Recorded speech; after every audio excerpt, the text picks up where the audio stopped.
Mesdames et messieurs, amis téléspectateurs, bonsoir. Bienvenue dans votre émission Rencontre. Aujourd'hui, nous allons à la rencontre du Conseil national des jeunes guinéens de France. En l'occurrence, nous recevons pour vous ce soir M. Sori Keita. Il est le délégué général du Conseil national des jeunes guinéens de France. Il est business analyste à BNP Paribas en France, à Paris. Bonjour, M. Keita. Bonjour, monsieur. Merci d'avoir accepté notre invitation aujourd'hui pour parler du Conseil national des jeunes guinéens de France. Merci à vous de m'avoir reçu dans votre émission. Nous allons parler de M. Keita. C'est difficile de parler de soi-même. Ouais. Alors, vous avez dit un petit mot tout à l'heure. Je suis délégué général du Conseil national des Indiens de France. Et aussi, par ailleurs, je suis analyste financier chez BNP Paribas à Paris. Et donc, j'ai un parcours académique qui a commencé en Guinée, à Zéro-Corée, où j'ai commencé mon école primaire, le collège, le lycée. Après mon lycée, je suis parti en France pour poursuivre mes études universitaires. Donc j'ai un double diplôme en comptabilité et contrôle audit et en droit. Et ensuite, j'ai une spécialisation en master de finance des marchés, donc gestion des instruments financiers. Donc, je travaille à Paris, chez BNP Paribas actuellement. Bien avant, j'ai eu plusieurs expériences avant chez d'autres grands acteurs de la banque et de la finance en Europe et dans le monde. Et nous allons parler du Conseil national des jeunes guinéens de France. Comment est-ce que vous êtes arrivé à la création de ce conseil? Alors, le Conseil national des jeunes guinéens de France a été créé en 2009. Donc, à l'époque, moi, je n'étais pas dedans. Donc, ça a été créé par des jeunes Guinéens à l'époque en France qui ont vu la nécessité de fédérer en fait les associations des jeunes Guinéens qui sont éparpillées un peu partout en France. Donc pour faire en sorte que les actions de ces associations soient coordonnées par un réseau national. Voilà. Donc c'est ça qui a permis en fait la création du Conseil national des jeunes Guinéens de France en 2009 à Bordeaux. À Bordeaux. Et les objectifs poursuivis par cette association, c'est le regroupement uniquement des associations guinéennes de France ou il y a d'autres objectifs que vous vous êtes assignés? Pas seulement, en fait, le but principal, c'est de coordonner les actions, donner une synergie aux actions des associations de jeunes Guinéens de France. Pour cela, en fait, le Conseil national des jeunes Guinéens de France permet, avec ses associations membres, d'accueillir en fait les étudiants guinéens qui arrivent en France, les accompagner dans leur premier pas, dans le cadre de leur intégration. Donc moi je suis parti par Campus France par exemple, quand j'arrive en France et que je connais personne, et une association, on se trouve en face d'une communauté guinéenne qui permet facilement d'être intégrée. Donc ça se passe comme ça à Lille, à Marseille, à Lyon, à Nancy, à Bordeaux, etc. Donc le Conseil national des jeunes guinéens de France est réparti comme ça dans 32 villes en France qui permet principalement d'accueillir et d'accompagner les étudiants guinéens qui arrivent. En plus de ça, on fait aussi tout ce qui va être activité culturelle, tout ce qui va être activité concernant notre pays, principalement les semaines culturelles, les journées culturelles à l'occasion des fêtes nationales de notre pays, notamment la fête d'indépendance. Presque tous les ans, ça se passe comme ça. Il y a une fête qui est organisée par toutes les associations à travers la France. Et donc, cette fête nous permet aussi d'avoir une occasion de promouvoir la culture guinéenne, aussi la richesse culturelle et intellectuelle de notre pays, à travers l'invitation d'artistes guinéens qu'on invite souvent pour participer à des prestations musicales, voilà, pour essayer de faire en sorte que notre culture soit aussi un peu vulgarisée en fait, en quelque sorte, en France. Bon, après aussi, ça c'est du côté de la France. Du côté de la Guinée, maintenant, on permet aussi de faire en sorte qu'il y ait un lien entre les jeunes Guinéens de Guinée et les jeunes Guinéens de France. Donc ça se passe sous différentes formes, principalement sous la forme de projets. On monte des projets qui profitent non seulement à la population guinéenne, mais aussi aux jeunes Guinéens de Guinée avec qui on travaille sur les projets, parce que ces projets que nous menons sont faits, sont montés, réfléchis et réalisés avec des associations ou d'organisations, d'ONG de jeunes Guinéens de Guinée. Donc c'est un partage d'expérience entre les jeunes de là-bas, les Guinéens de là-bas et d'ici. Nous, on a quelque chose à apporter et aussi, ils ont beaucoup de choses à nous apporter. Donc c'est pour ça que la nécessité aussi de collaborer ensemble. étant fédéré en plusieurs associations, comment fonctionne ce conseil? Alors, comment fonctionne ce conseil? Alors, le Conseil national des jeunes guinéens de France, comme je dis, il y a 32 associations. Ces 32 associations composent le conseil d'administration du Conseil national des jeunes guinéens de France.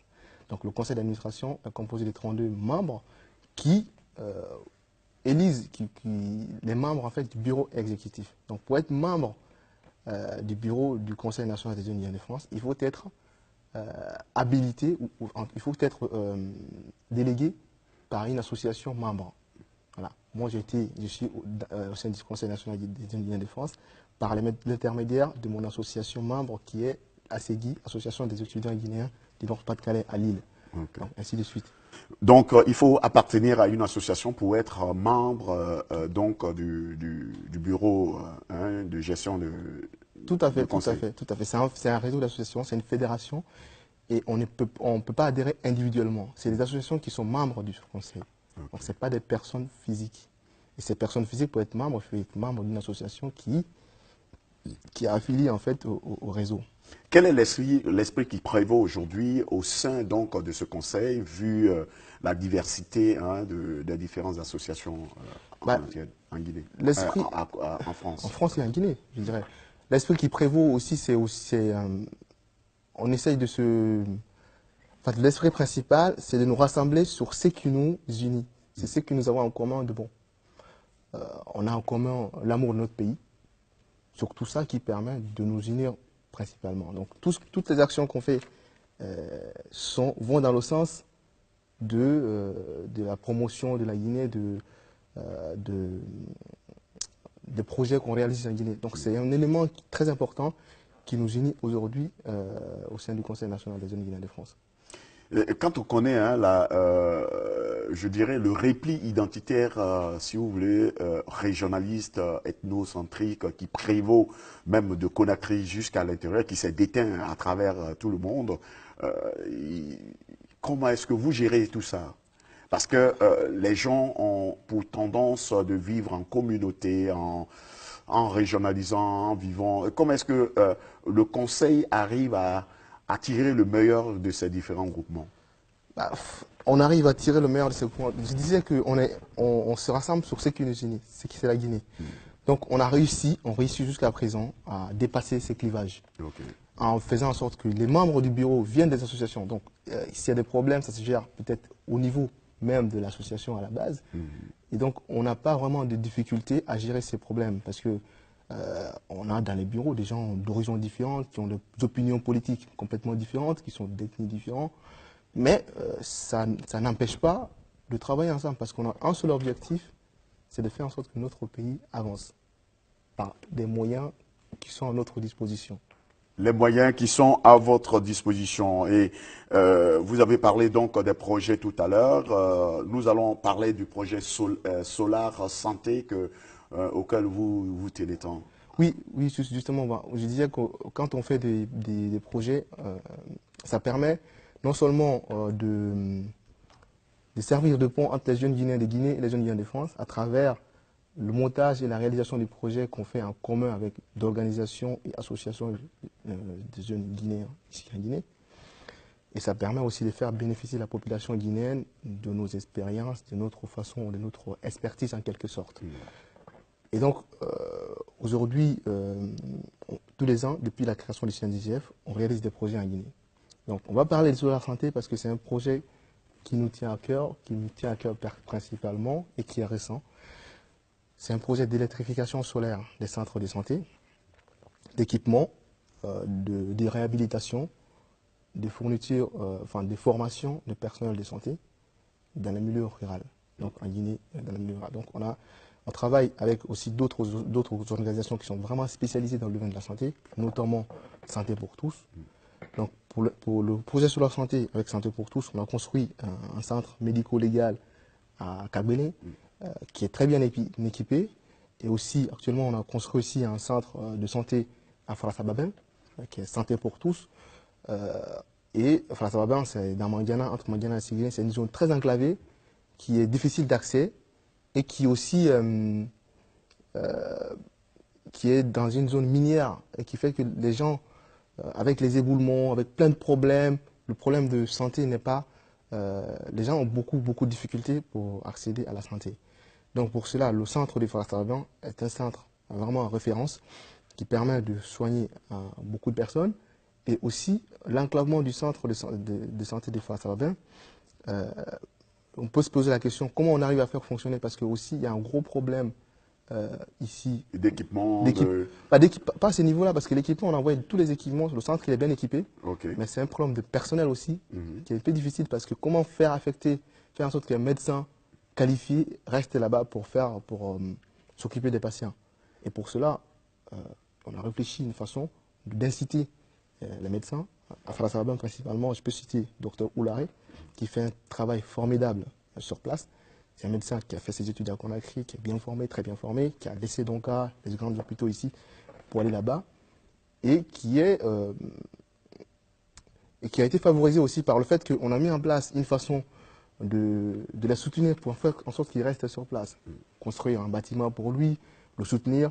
Au mois de décembre dernier d'ailleurs, M. Oulare, il était à Paris et à Lyon pour aller se former. Donc c'est des incitations comme ça qui permettent aussi de maintenir les médecins dans les endroits, les médecins qui ont vraiment une vocation d'aider les gens, de les maintenir là-bas, et aussi en contrepartie de les inciter, de leur donner des avantages qui permettent de collaborer avec nous. Donc ça c'est à Farasarabien. Il y en a d'autres aussi, il y en a d'autres, on a 7 centres de santé comme ça qu'on est en train de faire avec notre partenaire Santé pour tous. Santé pour tous. Donc, la couverture de la Guinée est donc l'objectif visé par le Conseil. La couverture de la Guinée, c'est l'objectif. C'est un objectif qui n'est pas réaliste à mon avis. Mais en restant réaliste, on a pour l'instant 7 centres de santé qui sont en cible. Maintenant, ces 7 centres vont être aussi opérationnels de la même façon. Donc, quand je dis que ce n'est pas réaliste, la couverture de la Guinée, vous imaginez bien, le besoin il est tellement immense, même le ministère tutelle a aussi du mal à faire face à tout ça. Nous, on le fait avec notre moyen, et aussi, on aide aussi... Non, mais en collaboration. Est-ce que vous avez une collaboration de travail avec le département des tutelles dans le domaine de la santé? Tout à fait. On travaille directement avec le ministère de la Santé. Rien qu'à choisir les endroits d'abord où il y a le besoin, nous on ne peut pas faire ça, on n'a pas cette expertise, on ne connaît pas. On collabore en amont avec le ministère de la Santé, notamment la Direction nationale des centres hospitaliers, qui a des données très fiables par rapport à ça, qui nous donne des informations, qui nous assiste aussi, qui assure la logistique en fait, quand on arrive pour réaliser, pour aller sur le terrain. Le ministère nous aide en termes logistiques, véhicules, chauffeurs, transporter les matériels, tout ça c'est la contribution de l'autorité locale. Donc ça permet aussi non seulement de bien évaluer la faisabilité du projet, mais aussi le suivi et l'évaluation du projet. Parce qu'affecter un fonctionnaire par exemple, on n'a pas ce pouvoir-là. Voilà. Envoyer des matériels, est-ce que ces matériels sont adaptés aux standards guinéens? Ça on ne sait pas. C'est le ministère qui le sait. Ils ont la possibilité de nous dire non, ces matériels ne sont pas adaptés aux standards. Il peut y avoir des confusions par rapport au matériel existant. Débarrasser de tout ça, ils peuvent le faire. Pour éviter tout ça, le projet il est bien réfléchi en amont avec les vraies autorités en fait, compétentes, pour ne pas avoir de mauvaises surprises en quelque sorte. Je profite pour dire aussi que il y a quelques mois, quelques semaines d'ailleurs, on était arrivé en Guinée avec un groupe de médecins qui a fait des formations à l'hôpital à Donka et aussi à Kindia, et avec aussi Santé pour tous, parce qu'on a des spécialités, notamment qui étaient dirigées par Dr Soiré, qui est aussi un très appui, qui est un médecin en France, et avec qui on travaille étroitement. Vous avez un autre projet qui touche la couche la plus vulnérable, c'est-à-dire ce sont les enfants. En milieu rural, il y a difficultés, des défis en matière donc d'études et tout ça. Vous avez